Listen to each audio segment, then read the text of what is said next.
Hello! Today we are going to have our pre-calc lesson 71, which is titled The Ellipse. If you want good, pretty pictures, then you may look in the book.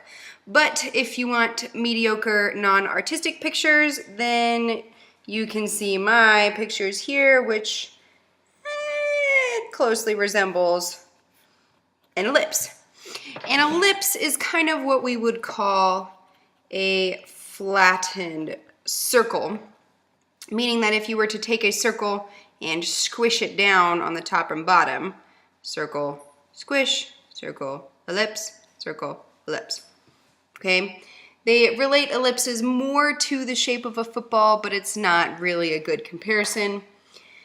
But if that helps you, then go for it. So let's jump right into it. An ellipse. An ellipse is formed about 2 points. PNTS is points. The singular version of the points is the focus. The plural version is the foci, not foci, foci. Okay? And an ellipse is defined, so our definition as the locus of all points such that, okay, so such that we can write as kind of a backwards T, or you could abbreviate it as ST. I like doing this kind of backwards T just because it's a little bit easier, such that the sum of the distances from a point on the ellipse to the 2 foci is a constant. It's the locus of all points such that the sum of the distances from a point on the ellipse to the foci is a constant. What does that mean? So, if I have my 2 foci, okay, and I was to go to any point here, I have distance 1 and distance 2.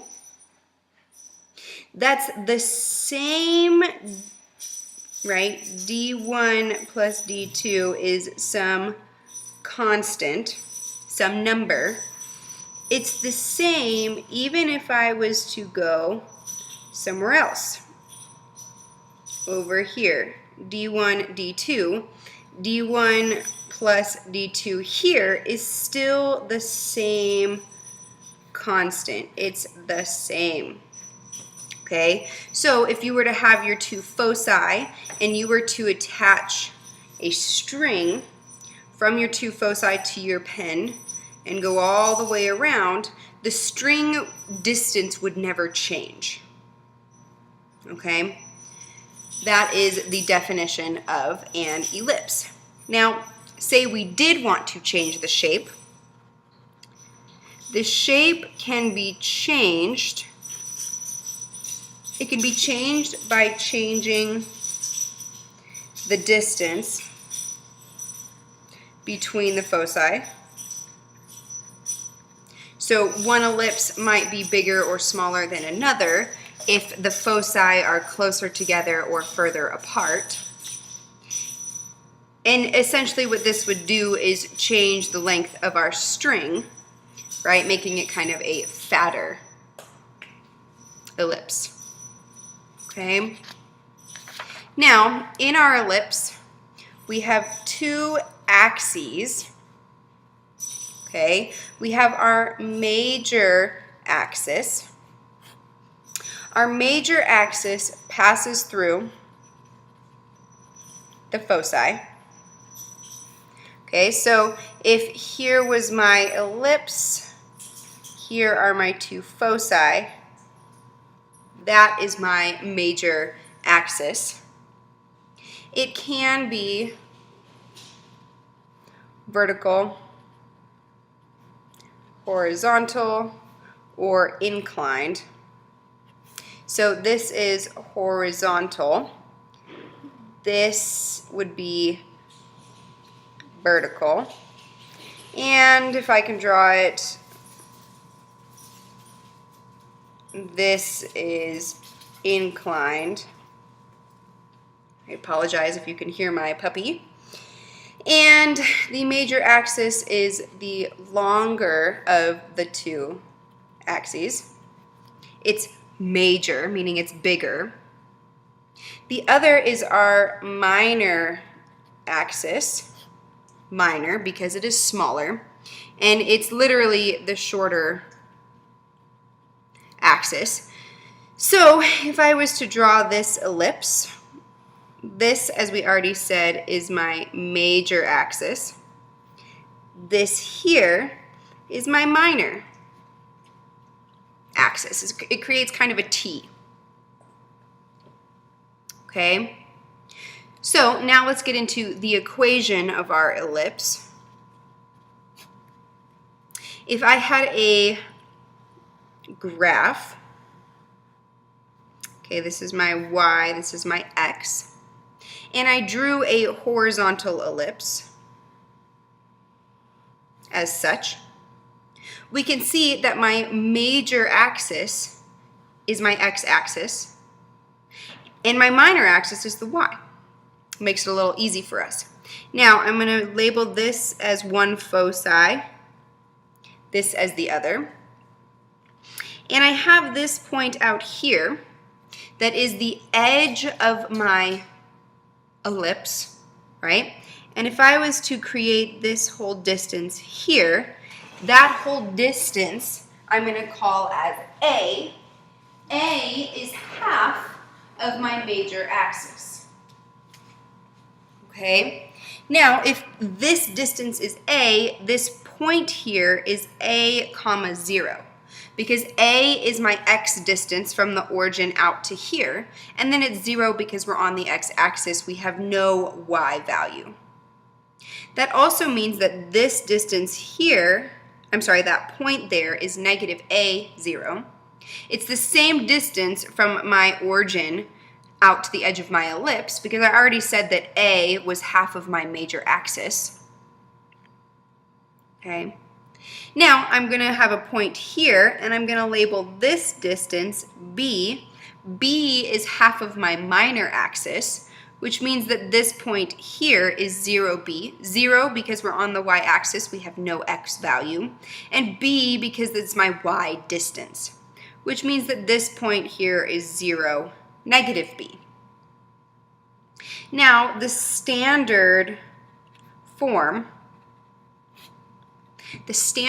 of an ellipse is x squared over a squared plus y squared over b squared equals 1. This is my A. My A is half of my major axis, and B is half of my minor axis. Okay, that's the standard form of my ellipse. And this does need to be memorized, as well as the graph, because we will be graphing them and figuring out what that looks like. Okay? So let's do an example. This is example 71-1. It is page 447 in my book. It might be slightly different in your book. Okay? And I want to graph the ellipse x squared over 25 plus y squared over 9 equals 1. It's already in standard form, which is great. Now if we remember, standard form, I'm going to write it again, x squared over a squared plus y squared over b squared equals 1. So this tells me that a squared is 25, which means a is 5, question mark. B squared is 9, which tells me that b is 3. The important thing to remember is it's plus or minus. That's very, very, very important because we're going to be going on the positive side of the x-axis and the negative side of the x-axis for A. Now, the thing we didn't talk about, let's look back on our previous page. Right here, the origin 0, 0 is the center of my ellipse. Now, here and here, we just have x squared and y squared. We're not adding or subtracting anything to it, which means that my center is at 0, 0. So when I look here, I know that my center is 0, 0. Okay, so I go to my graph. This is x, this is y. Now, I remember that this is going to be my A distance, which is 5. So I will have the point here, 5, 0. I have my center, and I know that I will also go 5 in this direction, meaning I will have the point -5, 0. That's my A.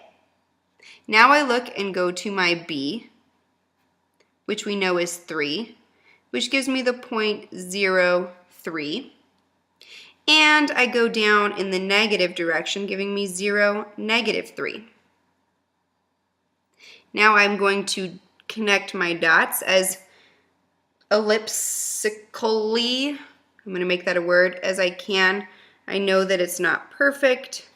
I don't expect yours to be perfect. I just expect it to be as good as mine is. That one looks more like a football. Okay, that is my ellipse. Now, I do want you to label each of these 4 points. To get all credit, when you do these problems on homework, quiz, or test, you have to have these points labeled, as well as you have to have connected the dots. I also expect to see all of this as your work. And if, of course, they give you an equation that is not in standard form, you have to put it in standard form, which is what we will see next. Okay, so let's do that. This is example 71-2 on the same page. And we want to take this equation, 5x squared plus 2y squared equals 15. I want to write it in standard form and graph. Okay. So the first thing I need to do to get to standard form is I want to divide this by 15 so I get 1 on the equal side of my equation. But we parent evenly, do the same to every term. Divide every term by 15. Over here we will have 1, which is good. My y term I'm going to leave as 2y squared over 15. They can't simplify. But I can simplify this, right? 5 goes into 15 3 times, leaving me with x squared over 3.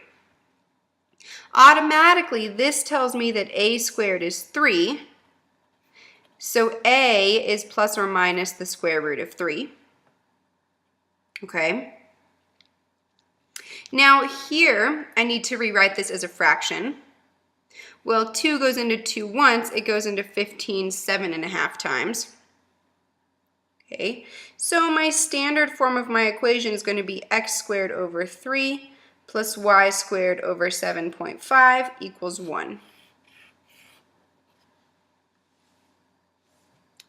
Okay, now this tells me that b squared is 7.5, so b is plus or minus the square root of 7.5.